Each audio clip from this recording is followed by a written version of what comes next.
So Brad, shout out ang Mirador. Shout out sa Ramon ngayon. Ford Ranger 2.2. 6 speed. So ano gagawin natin? I-bleeding natin. Palit tayo ng Secondary clutch. Okay. Nasa ilalim ang secondary clutch ito eh. Sa loob. So yun guys, magpapalit tayo ng secondary clutch kasi nga tawag dyan, pumutok yung secondary niya, sabi ng mechanic. So nagbili ng may-ari ng pyesa. So ito na siya ngayon. Ito yung mechanism guys.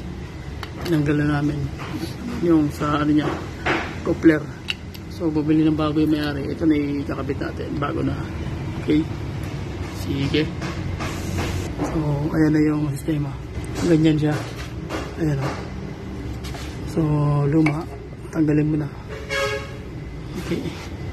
So yung binili na pyesa, hindi sa genuine pero replacement siya, pero mahalaga, same sila ng ng height, same sila ng butas. Pati dito same sila. Pag same sila, okay na yun, pwede na yan.